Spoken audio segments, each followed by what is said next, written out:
AP CM Chandrababu Delhi పర్యటన ఆసక్తికరంగా మారింది. చంద్రబాబు హస్తనాలోని భారత్ మండపంలో నిర్వహించే ఎన్డీఏ భాగస్వామ్య పక్షాల సమావేశంలో పాల్గొంటారు.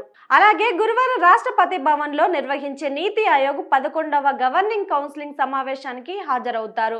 అనంతరం గురువారం రాత్రికి ఢిల్లీ నుంచి బయలుదేరి అమరావతికి చేరుకుంటారు. చంద్రబాబు మాత్రమే కాదు, ఎన్డీఏ పక్షాల సమావేశంలో పాల్గొనేందుకు డిప్యూటీ సీఎం పవన్ కళ్యాణ్ కూడా ఢిల్లీ పర్యటనకు వెళ్తారు. బుధవారం మధ్యాహ్నం 3 నుంచి రాత్రి 9 గంటల వరకు నిర్వహించే ఎన్డీఏ భాగస్వామ్య పక్షాల సమావేశంలో పాల్గొంటారు. బుధవారం రాత్రికి ఢిల్లీలోనే ఉంటారు.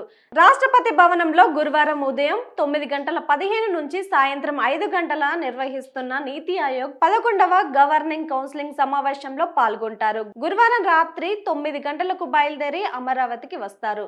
ముఖ్యమంత్రి చంద్రబాబు ఢిల్లీ పర్యటన ఆసక్తికరంగా మారింది. ఎన్డీఏ భాగస్వామ్య పక్షాల సమావేశంతో పాటుగా నీతి ఆయోగ్ సమావేశానికి హాజరవుతున్నారని చెబుతున్నా. రాష్ట్రానికి సంబంధించిన పలు కీలక అంశాలపై ప్రధాని మోదీతో చర్చించే అవకాశం ఉంటుందన్నారు. కొద్ది రోజులుగా కేంద్ర మంత్రి విస్తరణపై జోరుగా చర్చ జరుగుతుంది. ఈ క్రమంలో ఏపీకి మరో పదవి దక్కే అవకాశం ఉందనే ప్రచారం జరుగుతుంది. ఎన్డీఏ పక్షాల సమావేశంలో ఈ అంశంపై చర్చ జరిగే అవకాశం ఉంటుందన్నారు.